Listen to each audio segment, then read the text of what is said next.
Hello नमस्कार, कैसे हैं आप सभी। उम्मीद करती हूँ आप सभी स्वस्थ होंगे और अपने नेट की तैयारी में जुटे हुए होंगे।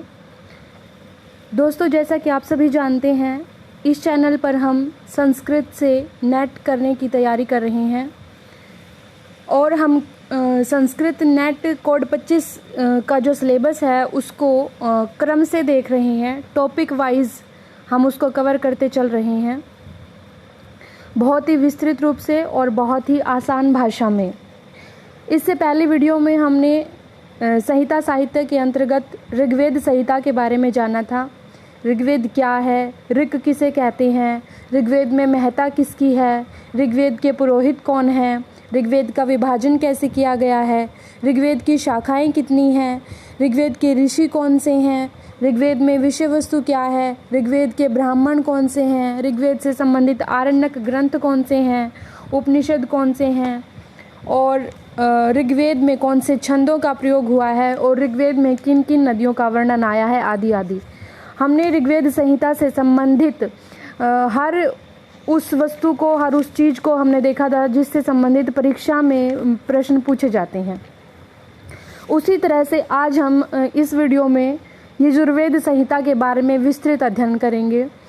यजुर्वेद है क्या, यजुष क्या होते हैं, यजुर्वेद का देवता कौन है, यजुर्वेद के ऋत्विक कौन है, यजुर्वेद के संप्रदाय कौन कौन से हैं, यजुर्वेद के भाग कौन से हैं, यजुर्वेद की शाखाएं कितनी हैं और यजुर्वेद की विषय वस्तु क्या है। इस तरह से हम यजुर्वेद के बारे में विस्तृत अध्ययन करते हुए उससे जुड़े हर महत्वपूर्ण बिंदु को जान लेंगे, समझ लेंगे, और इस वीडियो को देखने के बाद आपके मन में यजुर्वेद से संबंधित कोई संशय बाकी नहीं बचेगा। तो चलिए दोस्तों, शुरू करते हैं। यजुर्वेद संहिता साहित्य के अंतर्गत यजुर्वेद संहिता का भाग एक क्यों कहा, क्योंकि इसमें हम इस वीडियो में यजुर्वेद संहिता के सामान्य अध्ययन करते हुए उसके शुक्ल यजुर्वेद का अध्ययन करेंगे और अगली वीडियो में हम कृष्ण यजुर्वेद से संबंधित विस्तृत अध्ययन करेंगे।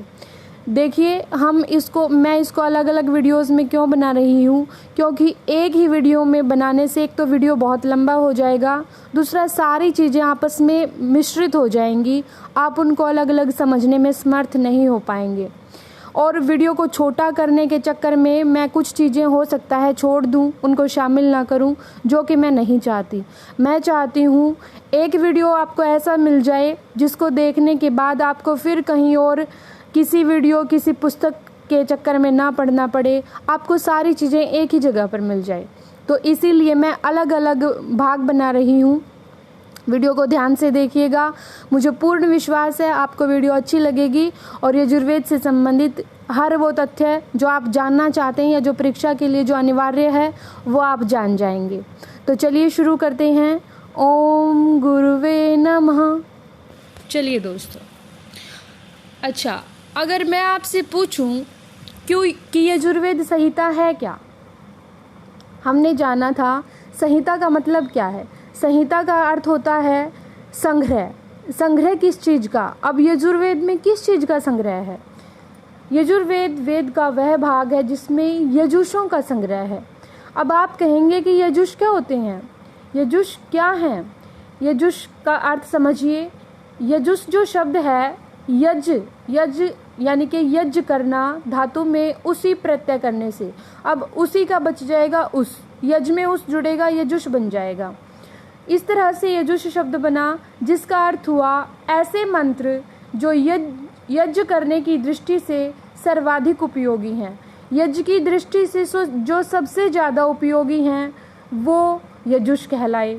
ठीक है, तो इस तरह से आप समझेंगे कि यजुर्वेद संहिता जो है वो ज्ञान की ऐसी राशि है, ज्ञान का ऐसा संग्रह है जहाँ पर यज्ञ करने के लिए प्रयुक्त होने वाले सबसे अधिक उपयोगी मंत्रों का संग्रह किया गया है। यज्ञ करने के लिए जो सबसे ज़्यादा जरूरी मंत्र हैं, जो सबसे ज़्यादा महत्वपूर्ण हैं, उनका संग्रह यजुर्वेद में किया गया है। समझ गए? यजुर्वेद संहिता वेद का वह भाग है जहाँ पर यजुषों का संग्रह है। और यजुष हमने समझ लिया। यजुष क्या है? यजुष अगर साधारण भाषा में मैं आपको समझाऊं, यजुष मंत्र है। यजुष मंत्रों का ही दूसरा नाम है। कौन से मंत्र हैं? अब यहाँ से समझ लीजिए, यजुष में यज आया है ना, तो यज के लिए जो सबसे ज़्यादा जरूरी मंत्र हैं वही यजुष हैं। ठीक है जी। इस तरह से यजुर्वेद संहिता में किसका संग्रह है? यजुषों का संग्रह है। यजुष हमने जान लिया, जो यज के लिए सबसे ज़्यादा उपयोगी मंत्र हैं वो यजुष हैं। आगे देखते हैं, आगे है, लेकिन यज करता कौन है? करेगा कौन? हमें पता है, हमने देखा था कि ऋग्वेद का, हर वेद का एक पुरोहित है। ऋग्वेद का पुरोहित हमने जाना था, याद है आपको?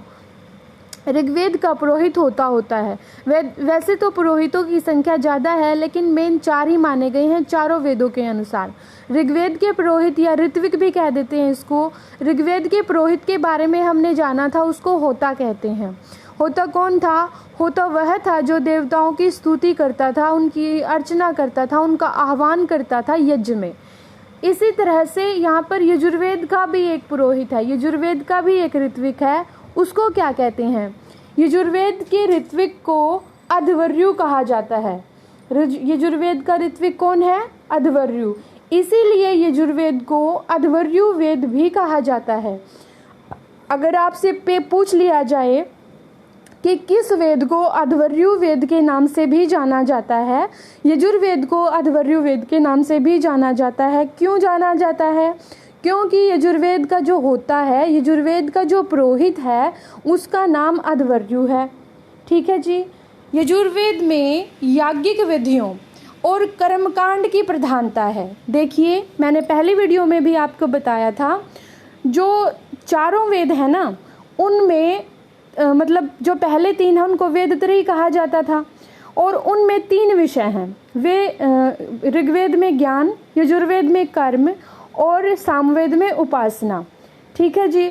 इस तरह से हमने देखा था, ऋग्वेद में ज्ञान की महत्ता थी, ज्ञान का ज़्यादा महत्व था, और यजुर्वेद में कर्म का ज़्यादा महत्व है। ये 3 बातें अपने दिमाग में बिठा लीजिए, ज्ञान, कर्म, उपासना, इनको क्रम से लगा लीजिए, ऋग्वेद, यजुर्वेद, सामवेद। ठीक है जी। तो यजुर्वेद में कर्म की महत्ता है, कर्म पर ज़्यादा जोर दिया गया है, इसलिए कर्मकांड से संबंधित मंत्र यजुर्वेद में ज़्यादा हैं। यजुर्वेद में वे सूक्त संकलित किए गए हैं, कौन से? जिनके मंत्र अध्वर्यु के द्वारा यज्ञ में प्रयुक्त किए जाते थे। ठीक है जी। अध्वर्यु हमने देखा, यजुर्वेद का जो पुरोहित है वो अध्वर्यु है। अब वो जो मंत्र वो प्रयोग करता था ना, जिन मंत्रों का प्रयोग वो कर्मकांड से संबंधित यज्ञ में करता था ना, देखिए, यज्ञ तो ऋग्वेद के लिए मंत्रों से भी किए जाते थे ना, लेकिन वो स्तुति के लिए ज़्यादा किए जाते थे। यहाँ पर कर्मकांड की महत्ता है, इसलिए कर्मकांड से संबंधित जो मंत्र हैं, जो अध्वर्यु के लिए जरूरी हैं, जिनका प्रयोग अध्वर्यु यानी कि यजुर्वेद का जो पुरोहित होता था, वो जिन मंत्रों का प्रयोग कर्मकांड संबंधी यज्ञों के लिए करता था, उन्हीं मंत्रों का संकलन यजुर्वेद में किया गया है। और अब आप बताइए, उन मंत्रों को क्या कहते हैं? उन मंत्रों को यजुष कहते हैं ना। ठीक है जी, ये समझ आ गया। उसके बाद यजुर्वेद जो है, यजुर्वेद को गद्यात्मक वेद, ये गद्य आध्यात्मिक लिखा हुआ है, गद्यात्मक है जी। यजुर्वेद को गद्यात्मक वेद भी कहा जाता है। गद्यात्मक समझते हैं? देखिए, जो मंत्र होते हैं वो पद्यात्मक होते हैं, पद्य के रूप में होते हैं, लेकिन क्योंकि यजुर्वेद में उन मंत्रों की व्याख्या भी दी गई है। अब जब किसी चीज़ की व्याख्या हम करते हैं तो अधिकांश गद्य रूप में करते हैं, है ना। वहाँ पर छंदों वगैरह की गणना तो नहीं करते, किसी तरह की लय का प्रयोग तो नहीं करते, किसी सुर का प्रयोग नहीं करते। जैसे मैं आपको समझा रही हूँ व्याख्या के द्वारा, ऐसे ही यजुर्वेद में जो पद्यात्मक मंत्र है ना, वो तो है ही है, उनके साथ गद्य रूप में उनकी व्याख्या भी दी गई है। इसलिए यजुर्वेद को गद्यात्मक वेद भी कहा जाता है, गद्य पद्यात्मक वेद भी कहा जाता है। ठीक है। इसका एक लक्षण बताया गया है, अनियत अक्षर अवसानम यजुर्वेद। जो यजुर्वेद है वो अनियत अक्षर वाला है। देखिए, जैसे ऋग्वेद है, ऋग्वेद में सूक्तों में जो मंत्र दिए हुए हैं उनमें जो अधिकांश मंत्र हैं उनमें अक्षरों की संख्या निश्चित है, क्योंकि प्रत्येक मंत्र में कोई ना कोई छंद है ना। तो वहाँ पर अक्षरों की संख्या नियत है, निश्चित है। अब उससे उल्टा यहाँ पर है अनियत अक्षर है। अब जब गद्य में किसी चीज़ की व्याख्या हम करेंगे तो क्या वहाँ पर छंदों की तरह अक्षरों को गिन गिन कर यूज़ करेंगे? गिन गिन कर प्रयोग करने की बजाय हम वहाँ पर तब तक व्याख्या करेंगे, इतने सरल शब्दों का प्रयोग हम करेंगे जब तक कि सामने वाले को समझ में ना आ जाए, ठीक है ना। तो यजुर्वेद में भी मंत्रों को सरल करने के लिए गद्य रूप से समझाया गया है। अब गद्यात्मक रूप से जब किसी चीज़ की व्याख्या हम करते हैं वहाँ पर अक्षरों की संख्या नियत नहीं होती, क्या पता कितने अक्षर हमें प्रयोग करने पड़ जाएं। तो क्योंकि जो यजुर्वेद है वो गद्यात्मक है, इसलिए अक्षरों की संख्या निश्चित नहीं है। अक्षरों की संख्या पद्यात्मक मंत्रों में ज़्यादा वो मानी जाती है, नियत होती है। तो इसीलिए कहा गया भाई नियत नहीं है अक्षरों की संख्या, अनियत अक्षर अवसानम है यजुर्वेद, ठीक है जी। यह भी कहा जाता है कि शेषे यजुः शब्द है। शेषे मतलब जो शेष बच गए, जो बाकी बच गए। कौन बच गए? बाकी। अब छंद वाले मंत्र बच गए तो चले गए ऋग्वेद में, ज़्यादातर छंदोबद्ध जो मंत्र हैं वो ऋग्वेद में चले गए। लेकिन मंत्र तो और भी है ना, मंत्रों के साथ उनकी व्याख्या भी तो है। तो जितने भी शब्द जो बच गए ना शेष, वो सारे यजुर्वेद में आ गए। छंदोबद्ध मंत्रों को छोड़कर जो शेष बचे उन मंत्रों का संग्रह जिसमें है वह यजुर्वेद संहिता है। यहाँ तक मैं मानती हूँ आपको समझ आ गया होगा, है ना जी।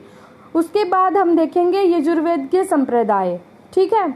यजुर्वेद के 2 संप्रदाय माने गए हैं। कौन कौन से? पहला संप्रदाय माना गया ब्रह्म संप्रदाय। यहाँ पर ब्रह्म आएगा, ब्रह्मा नहीं आएगा। ब्रह्म संप्रदाय। दूसरा आदित्य संप्रदाय। अब आप कहेंगे कि यजुर्वेद को भी संप्रदायों में क्यों बांटा? देखिए, जब किसी चीज़ के 2 संप्रदाय बनते हैं ना तो उनमें कोई ना कोई अंतर होता है, किसी न किसी आधार पर वो एक दूसरे से भिन्न होते हैं। जो मूल चीज़ होती है ना, जो उनका मूल तत्व होता है वह तो लगभग समान ही होता है, लेकिन उनका जो बाद में जो परिवर्तित रूप होता है ना वो थोड़ा अंतर के साथ सामने आता है। इसी तरह से ब्रह्म संप्रदाय और आदित्य संप्रदाय में भी थोड़ा सा अंतर है। मूल तत्व वही है, मूल मंत्र वही है, जो यजुर्वेद के मंत्र है ना, मूल मंत्र वही है। लेकिन ब्रह्म संप्रदाय क्या मानता है, आदित्य संप्रदाय और ब्रह्म संप्रदाय में भिन्नता क्या है, ये देखिए, ये समझाती हूँ आपको। जो ब्रह्म संप्रदाय है वो कृष्ण यजुर्वेद से संबंधित है, ठीक है जी। और आदित्य संप्रदाय जो है वो यजुर्वेद, शुक्ल यजुर्वेद आएगा जी। यहाँ पर क्षमा कीजिएगा, यहाँ लिखा नहीं गया शुक्ल, यहाँ यह शुक्ल यजुर्वेद से संबंधित है। आप अपने दिमाग में ऐसे बिठाइए। देखिए, आदित्य यानी कि सूर्य जब आता है रोशनी होती है, सब साफ हो जाता है। जब सूर्य आता है, सूर्य भगवान आते हैं तो वो हर चीज़ को शुद्ध कर देते हैं।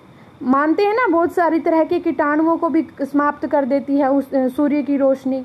तो आप अपने दिमाग में इस तरह से बिठाइए कि आदित्य का संबंध स्वच्छता से है, आदित्य का संबंध शुक्लता से है, सफाई से है, ठीक है। और जो बाकी बचा कृष्ण यजुर्वेद वो ब्रह्म से संबंधित है। ब्रह्म से ऐसे जोड़ लिए, ब्रह्म हो गया मतलब किसी चीज़ को साफ साफ नहीं समझ पा रहे, अस्वच्छता आ गई, कहीं पर कोई गड़बड़ हो गई, तो वो अस्वच्छता यानी कि अशुक्लता यानी कि कृष्ण यानी कि काला है ना, जो सफ़ेद नहीं है, जो शुक्ल नहीं है वो कृष्ण है। समझ आया? ऐसे जोड़ लीजिए।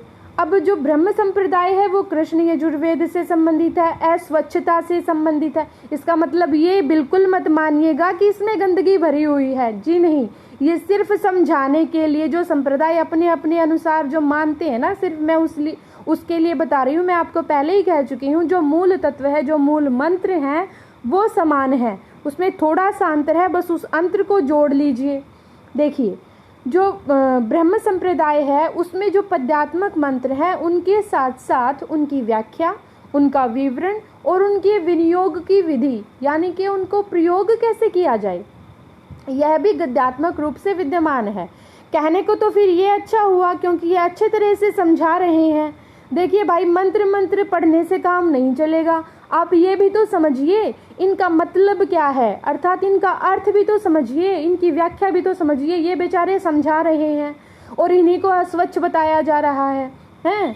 उन्होंने व्याख्या समझाई, उनका विवरण दिया और फिर साथ में यह भी बता दिया कि इनको प्रयोग कैसे करें। ये तो बहुत अच्छी बात हो गई ना। जो हम जैसे मूड है उनको भी अच्छे से समझ आ जाएगा इन मंत्रों को प्रयोग कैसे करें, है ना। और दूसरी तरफ ये महाराज हैं आदित्य संप्रदाय वाले। मैं किसी की आलोचना नहीं कर रही हूँ, मैं सिर्फ आप लोगों के मस्तिष्क में घुसाने की कोशिश कर रही हूँ, प्रयत्न कर रही हूँ कि आदित्य संप्रदाय वाले कहते हैं हमारे पास तो शुद्ध मंत्र हैं। देखिए, मैं सिर्फ मजाक के लिए कह रही हूँ, शुद्ध मंत्रों का क्या करेंगे जब हमारे जैसे मूड उनको समझ नहीं पाएंगे। वो दूसरे व्याख्या कर रहे हैं, उनके प्रयोग की विधि भी बता रहे हैं ब्रह्म संप्रदाय वाले। आप उनको अस्वच्छ बता रहे हो और आप कह रहे हो हमारे पास तो शुद्ध मंत्र हैं, सिर्फ पद्यात्मक, हम कोई व्याख्या नहीं करते, हम उनके प्रयोग की कोई विधि नहीं बताते हैं। और आप कह रहे हो हम शुक्ल हैं, हम शुद्ध हैं। ठीक है जी, अगर आप इस तरह से समझेंगे ना तो आप कभी नहीं भूलेंगे, पक्का। अच्छा जी, अब देखिए, मंत्र व्याख्या विनियोग आदि के मिश्रण को, जहाँ पर मंत्र है उनके साथ साथ व्याख्या है, उनके साथ विनियोग की विधि भी है, जहाँ पर ये सारा मिश्रण है उसको अस्वच्छता का प्रतीक मान लिया गया। अस्वच्छता यानी अशुक्लता, अशुक्ल जो श्वेत नहीं है यानी कि वो कृष्ण, अशुक्ल यानी कि कृष्ण, कृष्ण यजुर्वेद ब्रह्म संप्रदाय। ठीक है, अशुक्लत्व का प्रतीक माना गया, इसलिए इसका संबंध कृष्ण यजुर्वेद से माना गया। और उस कहा भी गया, लक्षण भी दे दिया गया कि विनियोग मिश्रत्वम कृष्णत्वम, जहाँ पर विनियोग मिश्रित है, जहाँ पर प्रयोग करने की विधि आदि शामिल है, वो कृष्णत्वम है भाई। ठीक है, और दूसरी तरफ ये कहते हैं कि व्याख्या विनियोग आदि का मिश्रण नहीं है हमारे पास, हम कुछ नहीं मिलाएंगे अपने मंत्रों में, हम कोई व्याख्या नहीं देंगे, कोई विनियोग की विधि नहीं बताएंगे, हम सिर्फ आपको शुद्ध मंत्र देंगे। और इसीलिए हम स्वच्छ हैं, शुक्लत्व का प्रतीक है, इसलिए इसका संबंध शुक्ल यजुर्वेद से है, आदित्य संप्रदाय का। ठीक है, वैसे भी सूर्य आने के बाद, आदित्य आने के बाद किसी चीज को टिकने नहीं देता, प्योरिटी रह जाती है, शुद्धता रह जाती है। ठीक है जी, इन्होंने भी लक्षण दिया विनियोग अमिश्रितवम, विनियोग अमिश्रित है, विनियोग की विधि व्याख्या आदि नहीं मिला हुआ, नहीं मिश्रित हुआ, इसलिए शुक्लत्व है। आपको मैं समझती हूँ ये चीजें अच्छे से क्लियर हो गई होंगी। ब्रह्म संप्रदाय सिर्फ एक टेक्निक बनाकर, एक तकनीक बनाकर समझ लीजिए। ब्रह्म यानी कि ब्रह्म संप्रदाय साफ नहीं है, कृष्ण यजुर्वेद से जोड़ दिया। ये बेचारे मंत्रों के साथ साथ व्याख्या विनियोग भी दे रहे हैं। ये तो आदित्य संप्रदाय वाले उनको कहते हैं तुमने तो सब कुछ मिश्रित कर दिया, इसलिए तुम शुक्ल नहीं रहे, अब शुद्ध नहीं रहे। ठीक है, तुम अस्वच्छ हो गए, अशुक्ल हो गए, इसलिए तुम कृष्ण हो। और ये खुद को कहते हैं हम शुक्लता के प्रतीक हैं, शुक्लत्व के प्रतीक हैं। क्यों? क्योंकि हमारे पास तो शुद्ध मंत्र हैं, हमने अपने मंत्रों में कुछ भी मिश्रित नहीं किया, ना हमने उनकी व्याख्या जोड़ी, ना हमने उनके विनियोग की विधि जोड़ी। इस तरह से दो संप्रदाय बट गए। अब इसके बाद आपको कभी मतलब कंफ्यूजन नहीं होगा, कभी भी आप भ्रम में नहीं पड़ेंगे कि कौन सा क्या है। समझ गए होंगे ना। चलिए जी, आगे चलते हैं। आगे देखेंगे शुक्ल यजुर्वेद की शाखाएं। जो पतंजलि के समय यजुर्वेद की शाखाएं मानी जाती थी, 100 या 101 शाखाएं प्रचलन में थी। पतंजलि ने कहा भी है एक श्वेतमध्वर्यु शाखा, ठीक है, और एक चरण व्यूह है। चरण व्यूह में भी, यहाँ पर मैं नहीं, में चरण व्यूह में 85 से 86 शाखाओं का उल्लेख मिलता है यजुर्वेद की। देखिए, हर वेद की ना बहुत सारी शाखाएं थी। हमने ऋग्वेद में भी ऐसे ही पढ़ा था कि पतंजलि ने 21 शाखाएं बताई थी, लेकिन क्योंकि संग्रहित नहीं हो पाई, संकलित होकर उनको सुरक्षित नहीं रखा गया, इसलिए समय के साथ साथ अगर हम किसी चीज़ को प्रोटेक्ट नहीं करेंगे, सुरक्षित नहीं रखेंगे, तो निसंदेह है वो विलुप्त हो जाएगी कहीं ना कहीं, है ना। तो कालांतर में ये शाखाएं लुप्त होती गई। अब आज के समय में कितनी शाखाएं हैं? आज के समय में 6 शाखाएं उपलब्ध हैं यजुर्वेद की। अब यजुर्वेद हमारे 2 भाग हैं यजुर्वेद के, कृष्ण यजुर्वेद, शुक्ल यजुर्वेद, ये हमने देख लिया। तो शुक्ल यजुर्वेद जो है उसकी 2 शाखाएं हैं। शुक्ल यजुर्वेद की 2 शाखाएं हैं, वाजस्नेयी या माध्यान्दिना शाखा और दूसरी है काण्व शाखा। इनको याद रखिए, तो पेपर में पूछा जाता है कि वाजस्नेयी शाखा किस वेद से संबंधित है? शुक्ल यजुर्वेद से। देखिए, लोकल भाषा में ना शुक्ल कहते हैं शुक्ला, यानी कि शुक्ड़ा सा, बिल्कुल पतला सा। तो पतला है, उसके पास 2 ही शाखाएं हैं, इसलिए वो पतला सा है, शुक्ला सा है। तो शुक्ल यजुर्वेद से जोड़ लीजिए 2 शाखाएं, वाजस्नेयी, और वाजस्नेयी को माध्यन्दिना भी कहते हैं, और दूसरी काण्व शाखा। अब कृष्ण यजुर्वेद की बची, उसकी 4 मान लीजिए। कृष्ण यजुर्वेद की 4 शाखाएं, तैत्तिरीय, मैत्रायणी, कठ, कपिष्ठल।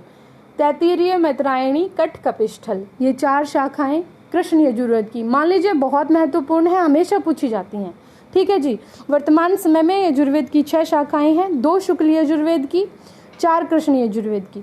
शुक्ल यजुर्वेद की वाजस्नेयी या माध्यन्दिना, दूसरी काण्व शाखा, और कृष्ण यजुर्वेद की 4, तैत्तिरीय, मैत्रायणी, कठ, कपिष्ठल। ठीक है जी। अच्छा जी, उसके बाद आगे चलते हैं, हम देखेंगे वाजस्नेयी या माध्यन्दिना संहिता क्या है। ठीक है। यजुर्वेद का जो प्रतिपाद्य विषय है, यजुर्वेद में जिस विषय का प्रतिपादन है, किस विषय का बताना? कर्मकांड का, ज्यादातर याजिक कर्मकांड का।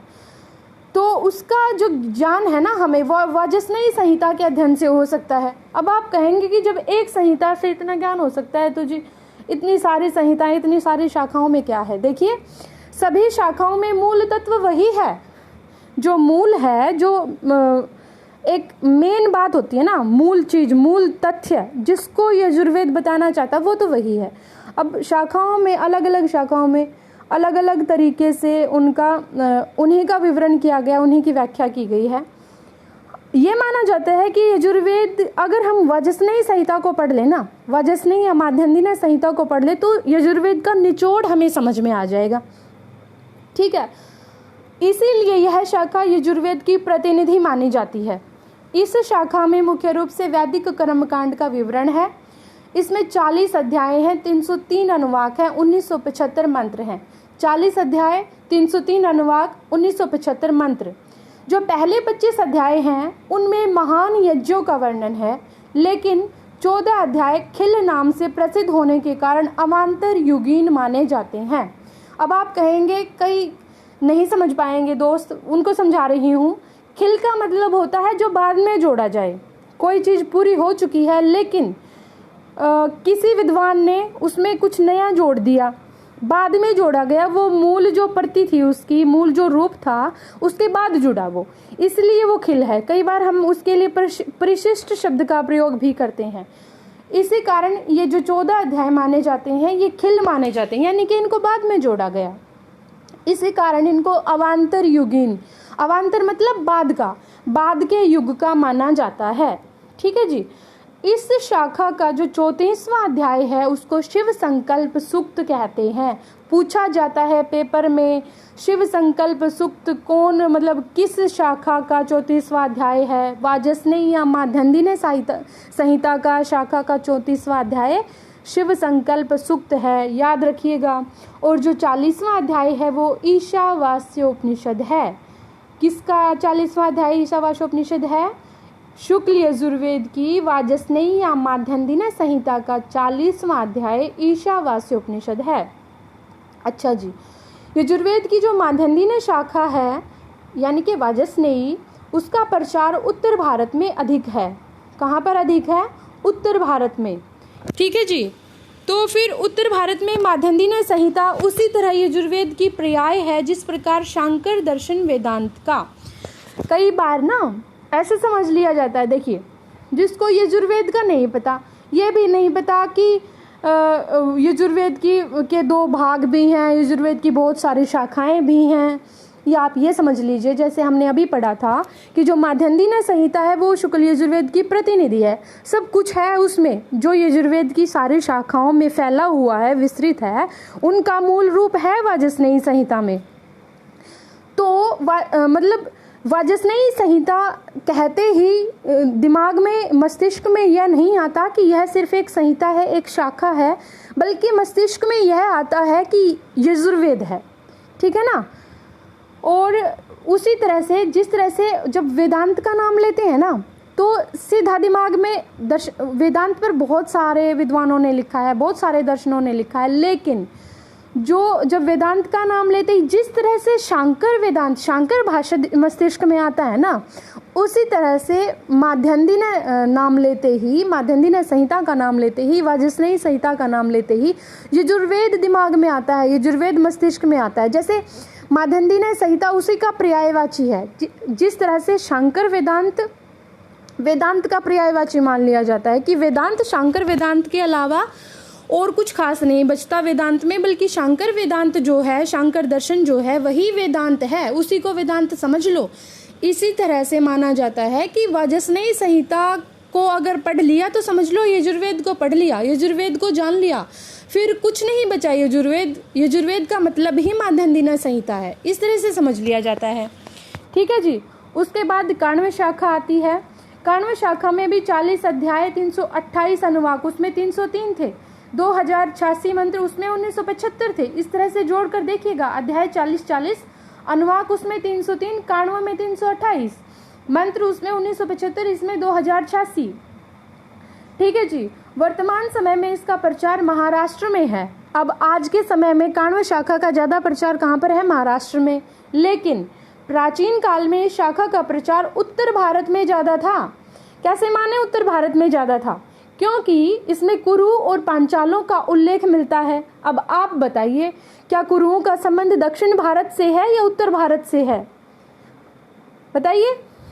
कुरुओं का संबंध कुरुक्षेत्र से है, और कुरुक्षेत्र आप सभी जानते हैं उत्तर भारत का हिस्सा है। ठीक है जी।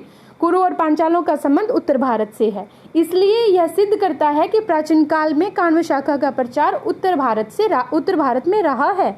और आज के समय में उत्तर भारत में कौन है? वाजस्नेयी या माध्यन्दिन संहिता। ठीक है जी। उसके बाद आगे चलते हैं, शुक्ल यजुर्वेद की विषय वस्तु के बारे में जानेंगे।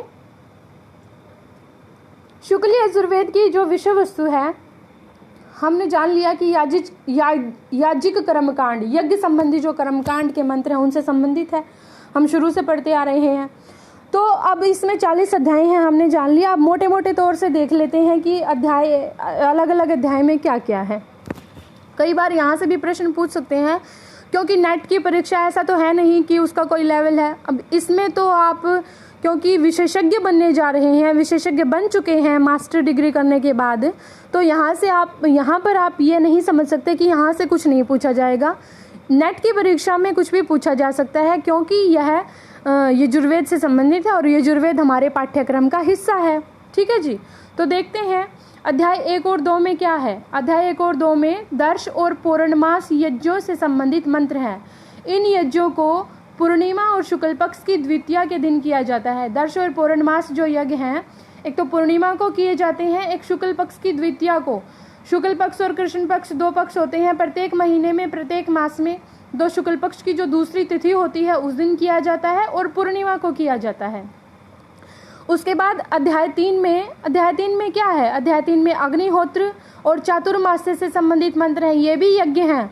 अग्निहोत्र जो यज्ञ है वो प्रतिदिन किया जाता है, और चातुर्मास्य नाम से ही समझ में आ रहा है, चातुर्मास्य 4 महीनों में एक बार किया जाता है। ठीक है जी। अध्याय 4 से 8 तक, अध्याय 4 से 8 में अग्नि अष्टोम यज्ञ का प्रतिपादन है, और उसमें विनियुक्त होने वाले साम संबंधी मंत्र हैं।